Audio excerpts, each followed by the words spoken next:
Hello, Socrates at SaddleBrooke. I am Stuart Orr, and I will be your host on taking a most exciting adventure to pursue answers to life's biggest questions. Who am I? Where did I come from? Where am I going? Does my life have meaning and purpose other than what I can give it? Where's this all going anyway? Is there a God?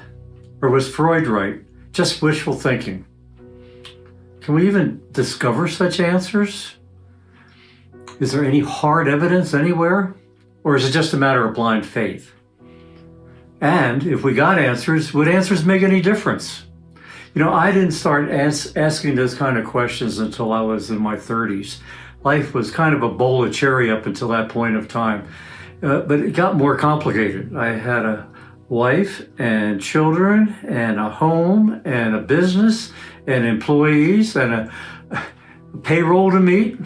But I had a successful career, and it was all about me. Even had a mantra. I was into psycho-cybernetics at the time. Fame and fortune, status and leadership, power and security. That was my mantra. And it was working. At some level anyway. We'd go through periods, and when it came back to the up period, the thrill started dying out. Is this all there is? I was haunted with these kind of questions. And there was a wake-up call. Life isn't just all about me, is it? I was so self-focused. I have a wife that I love. I have children that I adore. I was in love. Is this just chemical reaction, is what the scientists say it is? What is love anyway? Religion says that God is love. Well, if God is love and he's so all-powerful, why is there so much evil in the world? What is good and evil anyway? Is it just personal preference? My opinion versus somebody else's opinion? Is it about power? Who has power over the other person? Is it about politics? I needed answers. And I wasn't religious. I didn't have religious answers. I was a scientific skeptic about religion. But I started asking myself at this point in time, what if I'm wrong? What if there really is a creator? What if the world wasn't just the result of some random physical process? And I'm going to die someday. Is that all there is? What happens next? Anything happen?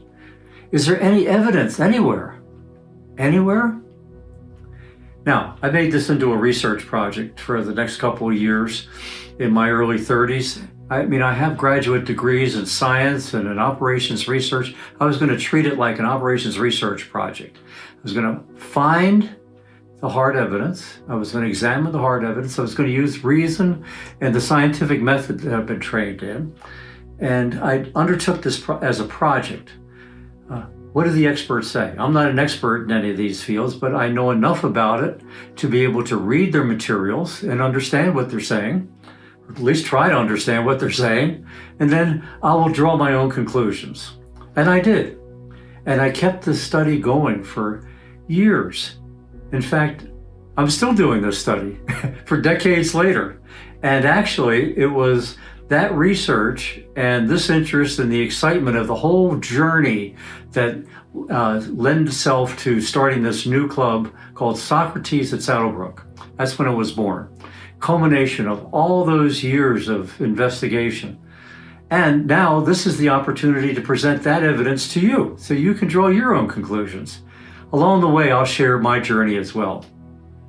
So, why this funky Socrates theme? Socrates lived over 2,000 years ago in Greece. Why is he even relevant? Socrates and his students, Plato and Aristotle, they're the founders of our Western philosophy. Well, philosophy sounds highfalutin. Listen, philosophy just means love of wisdom. In fact, passionate love of wisdom. And who wouldn't want to be a passionate lover of wisdom? The key to Socrates' wisdom was that he was a humble man. He knew what he didn't know. In fact, the more he knew, the more he understood he didn't know very much. He didn't know much about himself. He didn't know much about life. He didn't know much about the world. but he was willing to learn, and he pursued the tough questions of life. How did he do it? By asking questions. He asked questions of others. He asked questions of nature, what we call science. He asked questions about himself.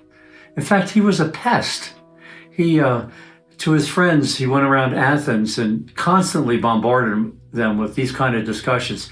In fact, he invented the term gadfly because he burdened them so much with discussion and questions.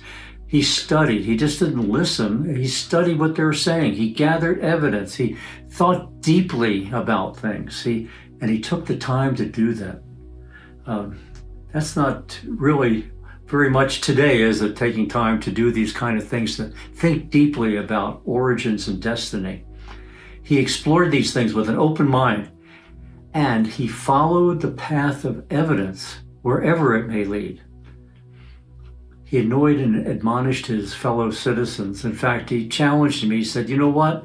The unexamined life is not even worth living.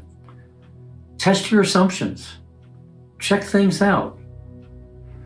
Don't be willfully blind about stuff. Search for truth. Even be willing to die for what you believe is true. And he did die that way, but that's another story. So Socrates became the model for the club. Now, our kickoff theme for this year is, has science rediscovered God? What does the scientific evidence of the past 50 years reveal? When I started this, the whole new sciences and understanding of these kind of subjects started coming into focus. That we're going to be up to date with what the scientific evidence has revealed. Now, we're going to do this because of this COVID thing. We can't do it live, but we're going to do it through video podcasts. And we're going to pursue each of these topics a month at a time. We have 8 months of content here. The first month, we're going to be looking at science and faith. This is the lineup. Science and faith, are they compatible? The second month will be the universe. How did all this stuff get here? How did it all begin? Month 3 will be planet Earth. Is planet Earth just one of millions and millions of planets, as many scientists believe? Or is planet Earth a privileged planet in some way? If so, and how and why is it privileged? Fourth month, we'll look at, where did life come from? Is it just chemicals, happenstance that came together in some warm primordial soup? Did it come from outer space? Was it specially created? Number 5 would be evolution. Is Darwin's theory correct that we started with a common ancestor and evolved into more complex beings over a long period of time? Human beings, are we just an evolved animal? Or what's the evidence for that? Or are we a unique creation? Number 7, month 7 will be, who or what is God? Save the small questions for last. After we've accumulated all this evidence, let's take on the God question.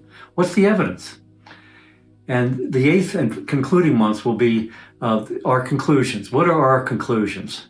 And I hope this to be, by that time, a live event. We can have a major event. So this is going to be a series of podcasts, one podcast and discussion starting on a monthly basis.